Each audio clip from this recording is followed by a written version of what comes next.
오늘은 우리 교회가 맥주 감사주일로 지키는 날입니다. 앞에 있는 글자를 잘 읽어야 되는데 감사 맥주주일이 아니고 맥주 감사주일입니다. 따라서 합시다. 맥주 감사주일. 이날에 하나님께서 우리에게 주시는 말씀은 지족의 마음으로 감사하라 이 말씀을 주십니다. 따라서 합시다. 지족의 마음으로 감사하자. 아멘. 이스라엘 나라에서는 4월쯤 보리 수확을 하고 5월, 6월에 밀 수확을 한다고 합니다.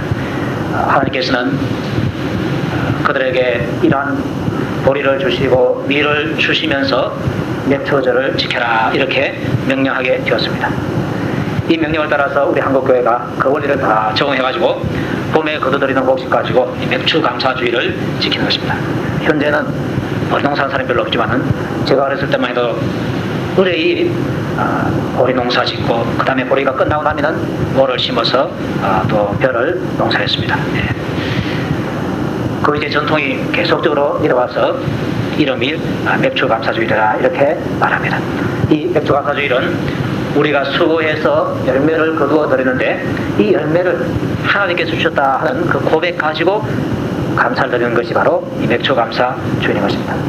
어떤 사람은 곡식을 거둬들였을 때에 이거 내가 수고하고 거둬들였으니까 내 것이다 이렇게 생각하는 사람이 있습니다.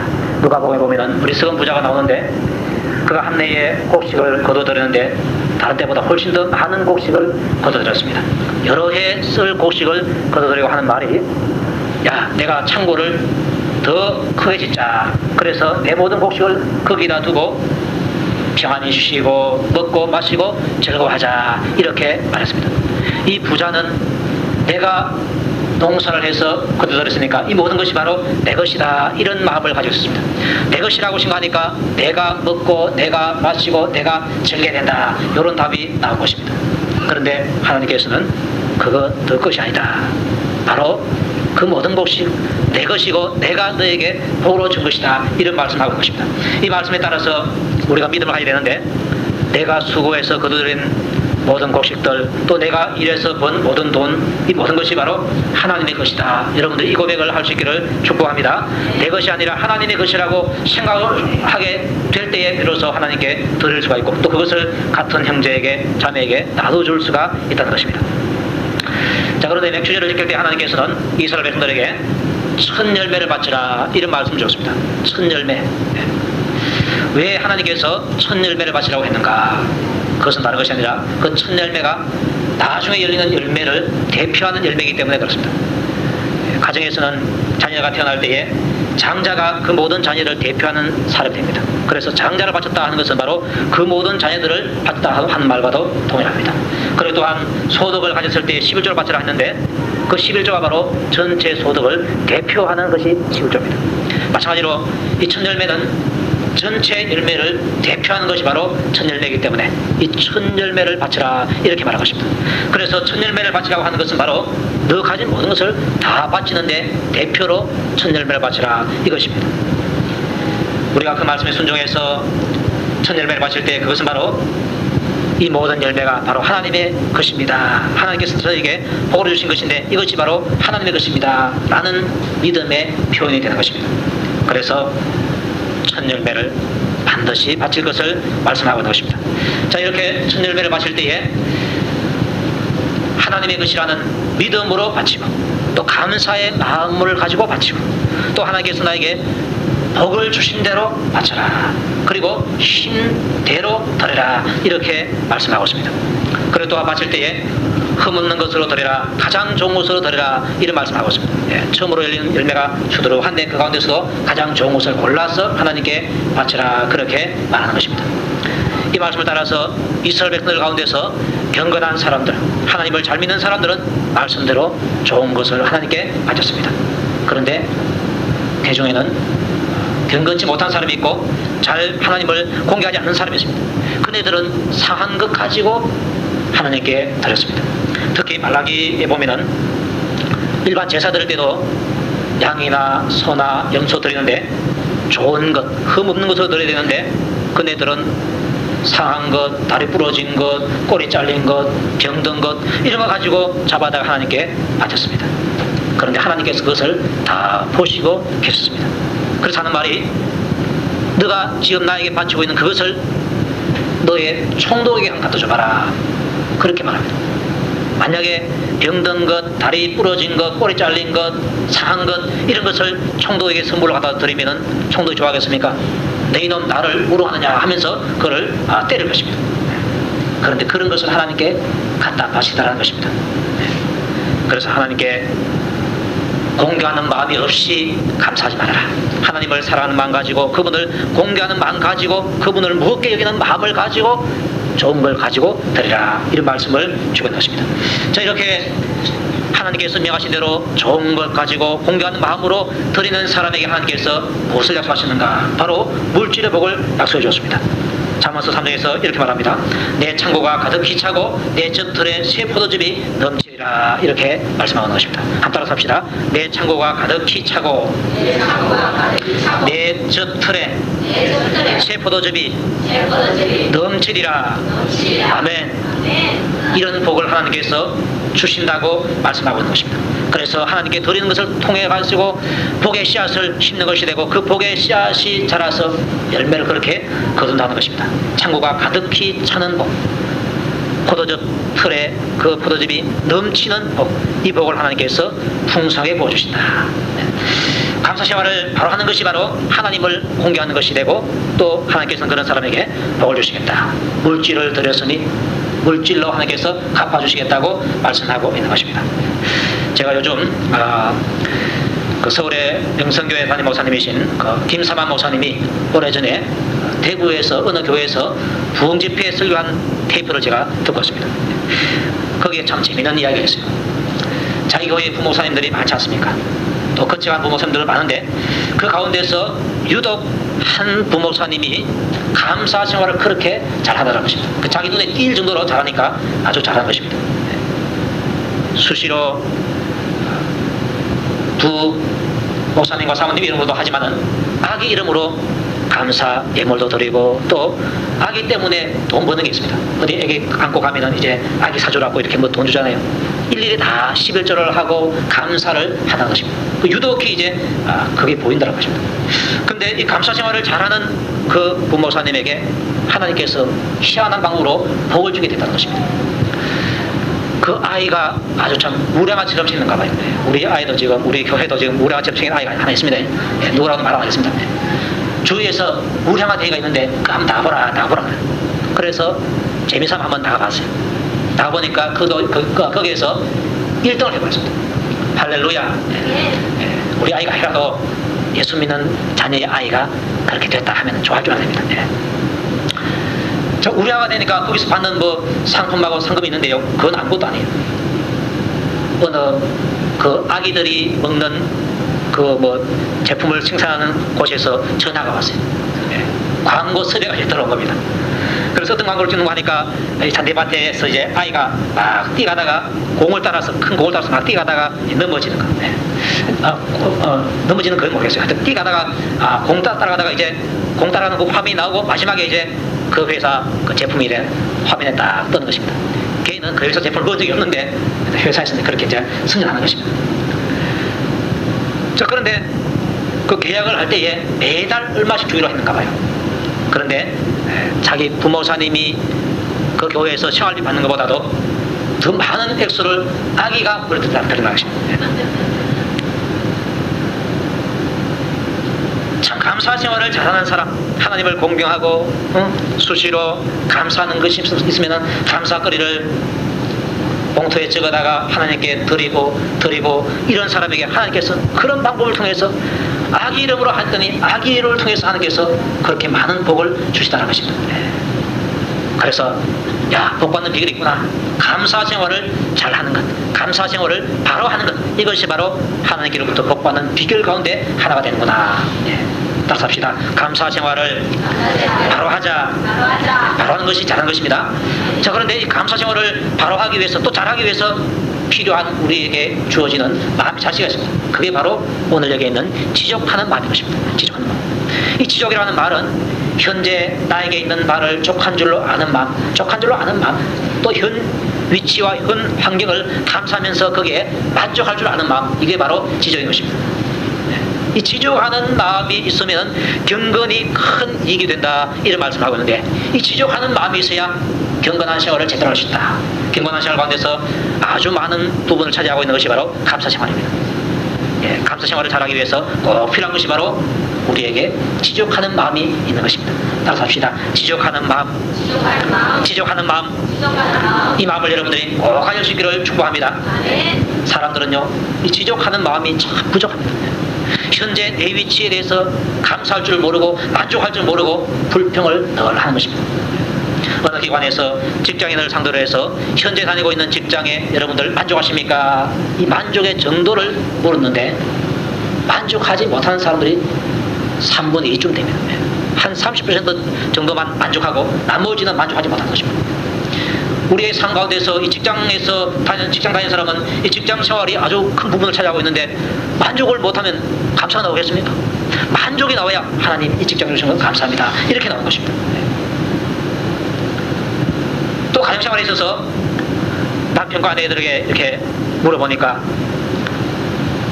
현재 있는 아내에 대해서 남편들은 만족하십니까? 물으니까 남편들이요, 만족하는 것이 100% 돼야 되는데 100%가 안 되고 한 3, 40%밖에 안 돼요. 여자분들에게 현재 있는 남편에게 만족하십니까? 하니까 여자들은 더 만족이 없어요.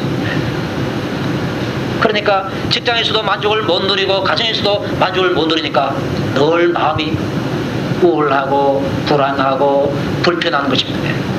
여러분의 일터에서 만족을 누릴 수 있기를 축복합니다. 또 여러분의 가정생활에서 남편과 아내에 대해서 만족할 수 있기를 축복합니다. 그래서 현재 있는 남편과 다시 태어나지도 못하지만은 혹시나 그렇게 했을 때 같이 살겠냐 이렇게 물어보면은 노래는 내가 다시 태어나도 당신만을 사랑했어요, 이런 노래가 있지만은 실제로 아내들이 남편 다시는 안 택한다는 것입니다. 아마 이런 여러분들 가운데서도 내가 다시 태어나면은 이 사람하고 절대 안 살아, 아마 이런 사람이 있을 줄 압니다. 아내 가운데서도 있고 남편 가운데서도 있어요. 그런데 여러분들 생각의 기준을 높이 잡지 마시기 바랍니다. 하나님께서 나에게 주신 남편, 하나님께서 나에게 주신 아내가 최고다. 여러분들 이런 믿음을 가지시기 바랍니다. 남편이 좀 애를 먹여도 또 아내가 조금 자기 마음에 안 들어도 하나님께서 나에게 맞는 자를 내게 주셨다. 나에게 맞는 자. 아멘 됩니까? 좋게 보이는 그 사람은요, 그 사람에게 맞는 것이지 내한테는 안 맞아요. 그래서 내한테는 내 아내가 제일 맞고 내한테는 내 남편이 최고다. 꼭 여러분들이 그렇게 깨달을 수 있기를 축복합니다. 남의 손에 있는 떡이 어떻게 보입니까? 자기 손에 있는 것보다 더 커 보여요. 실제로 그게 작아도 더 크게 보이고요, 크면 더 크게 보이고 똑같아도 더 크게 보이는 것입니다. 그런데 하나님께서 내 손에 떡을 주셨을 때 내 손에 있는 이 떡을 내가 먹는 이것이 내 몸에 가장 좋다는 것입니다. 더 많은 것을 먹어봤자 살만 찌고 혈압만 올라가고 안 좋다. 하나님께서 내게 주신 것으로 내가 만족한다. 이런 마음을 여러분들이 꼭 가지시기를 바랍니다. 그래서 절대로 비교하지 말아라. 내 손에 떡이 있을 때 남의 손에 있는 떡 보지 말고 그냥 내 손에 있는 떡에 만족하면서 주의 감사하면서 먹는 것이 가장 좋은 것입니다. 그런데 살아가다 보면은 내 손에 떡이 있을 때 남의 손에 떡이 그냥 보여요. 안 보려고 그래도 보여. 그때 남의 손에 있는 떡이 크지만은 그러나 나는 이것으로 만족하겠다, 이런 말을 하죠. 여러분들 남의 손에 있는 핸드폰 어떻게 보이지 아십니까? 더 작게 보이고요, 더 가볍게 보입니다. 제 눈에는. 제가 핸드폰 바꿨잖아요. 핸드폰 그 가게에 들어가서 공짜폰 어느냐 물어보면 그냥 딱 내놓더라고요. 딱 보자마자 눈에 띄는 게 있었어요. 그것을 딱 잡고 야, 하나님께서 나를 위해서 예배하실 것이다 하고 감사가 나오더라고요. 근데 그거 사고 나서 이제 제 아들 집에 갔어요. 제 아들이 서윤덕입니다. 윤덕이 집에 가서 윤덕이 갖고 비교해보니까 아이, 윤덕이가 더 가벼워. 저는 핸드폰 작은 것이 좋고 또 특히 가벼운 것을 좋아해요. 근데 윤덕이가 더 가벼워. 그러니까 이거 살 걸 그거 봤거든요. 핸드폰 가게에서 이거 살 걸 며칠 동안 찜찜하더라고요. 지금도 뭐 찜찜한 게 다 풀린 건 아닌데. 그래서 제가 마음을 좀 바꿨습니다. 이게 나한테는 제일 좋은 것이다. 현재 보기에는 아들 것이 좋아 보이지만 그러나 아들 거 그렇게 꽂고 이렇게 번호 누릴 때 보기 조금 번호판 작아요. 아마 이 물건 내 손으로 누르기 좀 힘들 것이다. 그렇게 생각하고 제가 지금 만족하려고 하고 있습니다. 그런데 그게 잘 안 되더라고요. 그래서 인전 있다가 이제 바꿔버리고 제가 사야지. 그런 마음이 지금 되겠어요. 보니까 내 핸드폰 공만 보니까 만족한데 다른 거 보니까 또 좋아 보이는 거 보니까 만족이 안 나오고 이 마음에 부담감이 쌓여오는 겁니다. 사람이 이렇구나. 그래서 우리가 이런 믿음을 가져야 됩니다. 이런 믿음을 가져야 됩니다. 하나님께서 내게 허락하신 것이 가장 좋은 것이다. 요 믿음. 요 믿음을 내 머리로는 알고 있는데 내 마음으로는 아직까지도 깨닫지를 못해가지고 계속적으로 찝찝한 것이 남아있는 것을 보게 됩니다. 그때마다 하나님, 내 자신이 하나님 앞에서 바로 되기를 원합니다. 바로 이게 기도 제목인 것입니다. 하나님께서 주신 것으로 만족하는 것. 하나님께서 주신 일터로 만족하고, 하나님께서 주신 음식으로 만족하고, 하나님께서 주신 잠자리로 만족하고, 하나님께서 주신 부모, 자녀, 하나님께서 주신 남편과 아내로 만족하는 것. 이런 만족한 마음이 있을 때 할렐루야 하면서 그 마음에서 감사가 있다는 것입니다. 감사가 있기 때문에 감사의 찬양이 나오고, 감사의 기도가 나오고, 감사의 말이 나올 수 있는 것입니다. 그래서 지적하는 마음이 있어야 감사를 잘할 수 있다. 여러분들 복받기 위해서는 감사를 잘 해야 되는데, 감사를 잘하기 위해서 지적하는 마음, 여러분들 꼭 이 마음을 가질 수 있기를 다시 한 번 더 축복을 드립니다. 자, 이 마음을 가질 때에 기준을 어떻게 삼느냐? 그 다음 절에 보니까 우리가 세상에 아무것도 가지고 온 것이 없음에 또한 아무것도 가지고 가지 못하리니, 그렇게 말하고 있습니다. 공술의 공수거다, 그 말인 것입니다. 이 땅에 태어날 때 우리가 아무것도 가지고 온 것이 없다. 또한 갈 때도 아무것도 가지고 가지 못한다. 우리가 그저 살면서 먹을 것과 입을 것이 있은 점 족한 줄로 알 것이니라, 이런 말씀을 적었습니다. 저는 돈이 많아야 부자인 줄 알았습니다. 근데 하나님께서는 그렇게 말씀하지 않고, 먹을 것과 입을 것이 있으면 그걸로 너 부자다, 이렇게 말하는 것입니다. 사람들은 먹을 것하고 입을 것 있는 거 그거 가지고 부자라고 합니다. 돈이 많아야 부자라고 합니다. 아파트도 한 서너 채 돼야 부자라고 합니다. 빌딩도 한 몇 개 있어야 부자라고 합니다. 그런데 하나님께서는 너는 먹을 것 있지, 입을 것 있지, 그럼 너가 부자다, 그렇게 말하는 것입니다. 혹시 여러분들 가운데서 집에 가면은 때그릇도 없다, 그러면 여러분들 가난한 것입니다. 그런데 집에 가면은 먹을 것이 지금 기다리고 있다, 그러면 여러분들 부자인 것입니다. 부자들 아멘 하시기 바랍니다. 아멘. 하나님께서 보실 때 부자라는 것입니다. 그래서 생각하는 기준을 빈손으로 왔다가 빈손으로 가는데, 내가 살아갈 동안에 먹을 것이 있고 입을 것이 있고 잠잘 곳이 있다, 그러면 그로서 족한 줄 알아는 것입니다. 여기에서 더해지는 것은 부자니까 늘 감사하라 감사하라, 그런 것입니다. 욥이 바로 그 생각을 가졌습니다. 욥은 하루아침에, 욥이 참 부자입니다. 양이 7,000마리나 되고요, 약대가 한 3,000쯤 되고요, 소도 많고요. 그 동방에서 큰 부자인데 하루아침에 이 모든 재산을 다 잃어버리고, 거기에다가 더해서 자기 아들 7이고 자기 딸이 3인데 그 아들, 딸 다 하루아침에 죽어버렸습니다. 그때 욥이 하나님을 원망치 않냐고, 주신 자도 여호와시고 취하신 자도 여호와시니 하나님의 이름이 찬송을 받을지어다, 이렇게 말한 것입니다. 욥은요, 많은 것을 가졌고 많은 자녀를 가졌는데 그럼에도 불구하고 그 기준을 공술의 공수, 거기에 둔 것입니다. 그러니까 다 잃어도 하나님께서 가져가셨구나, 찬양하고, 자기들 다 데려가도 하나님께서 데리고 가셨구나, 찬양하고. 이런 믿음이요 보통 큰 게 아닙니다. 말은 쉽지만은요, 내가 딱 그런 것을 경험했을 때에 과연 그렇게 할 수 있는가, 힘듭니다. 그런데 그런 힘든 것을 이겨낼 수 있는 그 믿음까지 여러분들 도달할 수 있기를 축복합니다. 어느 학급에서 시험을 쳤습니다. 한 학생은 3등하고 한 학생은 30등을 했습니다. 누가 잘한 것입니까? 3등한 사람이 잘한 것입니다. 그런데 집에 가서 난리가 났습니다. 3등한 학생은 집에 가서 꾸지람만 시켰다. 왜? 여태까지 1등만 쭉 하다가 3등까지 내렸거든. 그런데 30등한 학생은 집에 가서 잔치를 벌이고 자전거까지 선물을 받았습니다. 왜냐? 60명 가운데서 늘 59등 60등 했는데 공부 열심히 해가지고 30등 딱 올랐어요. 이건 막 그야말로 난리가 나는 것입니다. 보니까 기준이 1등인 사람은 2등으로만 내려가도 꾸지람 듣는 것입니다. 그러니까 3등까지 내려갔다, 화가 안 날 수 없는 것입니다. 그래서 부모가 너희 놈 왜 공부 안 했냐 하면서 꿀밤 주는 것입니다. 그런데 기준을 꼴찌 잡은 사람은 반주만 올라가도 막 할렐루야 막 이게 찬양이 나오는 것입니다. 그래서 욥처럼 여러분의 기준을 좀 낮추시기 바랍니다. 아무개를 보니까 내 동창생 보니까 이만한 부자인데 차가 몇 대인데 차를 뭐 좋은 걸 타는데 집이 몇 채인데 그 기준 두지 마시고 성경에 보니까 먹을 것과 입을 것이 있은즉 족한 줄 알아라. 기준이 얼마나 참 편한지 모릅니다. 이렇게 낮은 기준에 딱 두니까 집에 갔을 때 냉장고 문을 딱 열었을 때 먹을 것이 있다 감사할 수 있고 입을 것이 있다 감사할 수 있는 것입니다. 그리스도한 화가가 그린 그림 가운데서 한 늙은 노인이 식탁 앞에서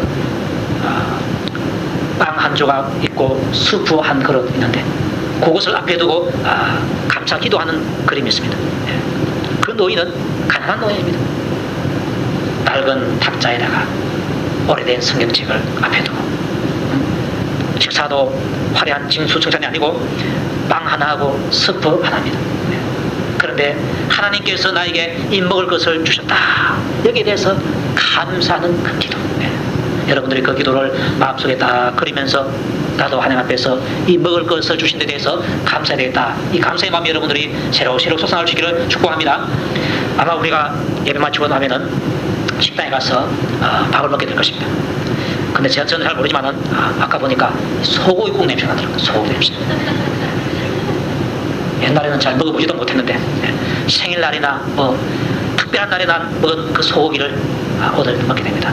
그때 여러분들 할렐루야 이 참 고급 소고기를 먹게 해주셔서 감사합니다. 또 아마 먹고 나면은 과일이 나오지 않을까 싶습니다. 과일 맞습니까? 평소 때보다도 더 많은 것을 이렇게 또 돈을 들여서 사서 먹게 됩니다. 그럴 때 여러분들 감사할 수 있게 바랍니다. 먹을 것이 기다리고 있구나 감사하는 것입니다. 먹을 것과 입을 것이 있은 줄 족한 줄로 알아라 그렇게 말씀하고 있는 것입니다. 전도서 보니까 솔로몬이 인생의 행복에 대해서 말했는데요. 사람이 사는 동안에 기뻐하며 선을 하는 것보다 나은 것이 없더라. 먹고 마시고 수고함으로 낙을 누리는 것이 가장 하나님께서 주신 좋은 선물더라. 이런 고백을 하고 있습니다. 솔로몬이 가난뱅이가 아닙니다. 얼마나 큰 부자입니까? 그런데 그 부여로서 누리는 즐거움이 있는데 그것보다도 먹고 마시고 수고함으로 낙을 누리는 것 이것이 가장 좋은 하나님의 선물이라는 것입니다. 이 선물을 하나님께서 부자면 부자에게 준 것이 아니라 솔로몬에게 왕들에게 준 것이 아니라 모든 사람에게 다르게 주는 것입니다. 그것이도 얻어서 먹으면요 그것을 먹을 때에 그게 낙을 있다는 것입니다. 하나님께서 공평하게 하나님께서 이런 복을 우리에게 허락해 주셨습니다. 그 허락해 주신 하나님께 여러분들 늘 감사의 마음을 가져주시기를 축복합니다. 그리고 또 부자가 되는 것을 목표로 삼지 말아라 이런 말씀 주었습니다. 부하려 하는 자들은 시험과 울무와 여러가지 어리석고 해로운 정욕에 떨어진다. 곧 사람으로 침륜과 멸망에 빠지게 하는 것이라 이런 말씀 주었습니다. 부자가 되는 것을 목표로 하면은 시험과 울무에 빠지게 된다. 또 어리석고 해로운 정욕에 떨어지게 된다. 이것이 우리를 멸망길로 이끈다라고 말하고 있습니다.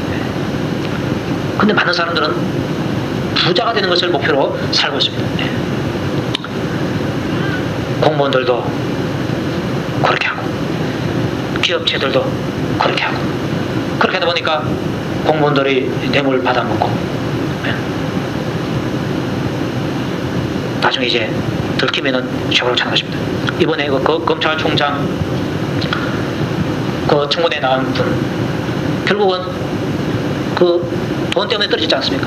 만약에 그분이 받은 월급만 가지고 살아갔다면요 거기서 당당하게 말할 수 있고 그래서 검찰총장이 되는 영예를 누릴 수가 있는 것입니다. 그런데 대부분 보면 안 그래요. 어떤 분이 그 청와대에서 그렇게 장관이나 또 어떤 직책을 임명하기 위해서 이렇게 뒷조사를 해보면요 부정이 많다는 거예요. 부정이 많아요. 주로 돈 벌기 위해서.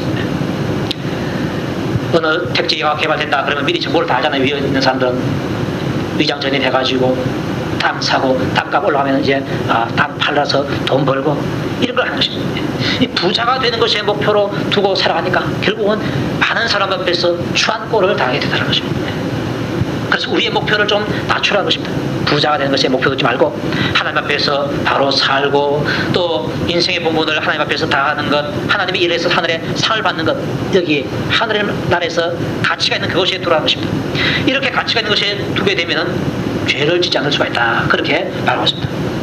반대로 부자가 되려고 하고 돈을 사랑하게 되면은 죄를 짓게 된다 하는 말이, 돈을 사랑함이 일만 악의 뿌리가 된다. 이것을 사모하는 자들이 미혹을 받아서 믿음에서 떠나서 많은 근심으로서 자기를 찔렀도다, 이렇게 말하고 있는 것입니다. 돈이 좋긴 좋은데 여러분들 돈을 사랑하지 마시기 바랍니다. 거기에 매여 있으면 하나님을 잘 섬기지 못합니다. 우상숭배가 어디서 나온지 아십니까? 돈 때문에 나온 것입니다. 우상이라는 말 자체가 만물이라는 말인데 그게 바로 재물이라는 말입니다. 그 재물 때문에 우상숭배가 나오고, 재물 때문에 부정이 나오고, 재물 때문에 우리에게 멸망이 타고나는 것입니다. 그래서 절대로 돈을 사랑하지 말아라. 오직 너 하나님의 사람아, 이것들을 피하고 의와 경건과 믿음과 사랑과 인내와 온유를 쫓아가라 말씀하는 것입니다. 오직 너 하나님의 사람아 했는데, 예수 믿는 여러분들을 향해서 바울이 하는 말이 오직 너 하나님의 사람아. 따라섭시다. 나는 하나님의 사람이다. 아멘입니까? 이 하나님의 사람들은 이런 것을 피해야 된다. 돈을 사랑하는 것, 이 세상적인 것을 피해라는 것입니다. 그것을 피하고 의와 경건과 믿음과 사랑과 인내와 온유를 쫓아가라 그랬습니다. 의를 따라가고 경건을 따라가고 믿음을 따라가고 사랑을 따라가고 인내를 따라가고 온유를 따라가라. 하나님의 뜻대로 사는 생활을 추구하라는 것입니다. 그리고 또 나가서 믿음의 선한 싸움을 싸우라 이렇게 말하고 있는데요. 이 신앙생활이 바로 믿음의 선한 영적인 싸움인 것입니다. 내 손에 있는 떡이 작게 보이고 다른 사람에게 있는 떡이 커 보일 때 내 마음에서 전쟁이 붙어 있는 것입니다. 아, 저 떡이 크지만은 그러나 하나님께서 내게 주신 이 떡이 나에게는 가장 좋은 것이다. 절대로 마귀에게 속지 말아라. 미혹당하지 말아라. 나는 내 것으로 만족하겠다. 이런 마음. 그렇게 싸워서 이기는 것이 바로 믿음의 선한 싸움을 싸우는 것이고 승리하는 것입니다.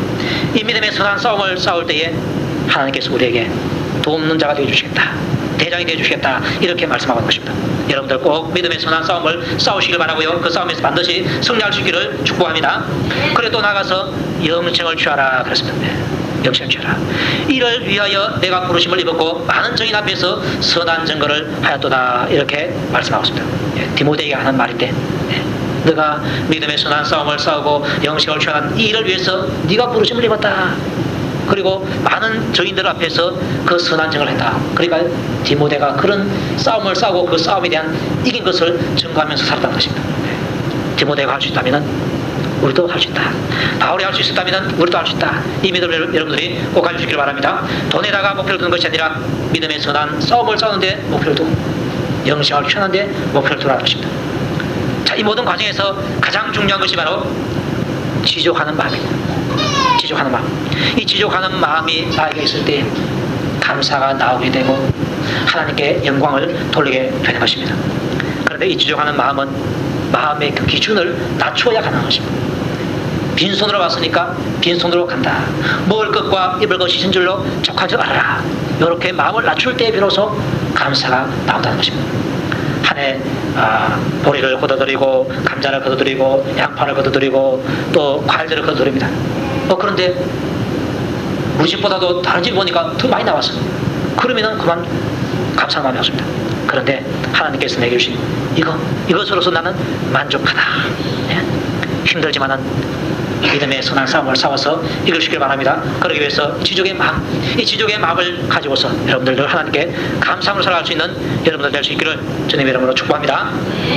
이 시간 우리가 기도할 때에 지족의 마음을 달라고 기도하고 또 올해 시작부터 반년 올 때까지 하나님께서 여러분 가정에 내리신 복을 생각하면서 그분에게 감사할 수 있는 그러한 기도를 할 수 있기를 바랍니다. 우리 하나님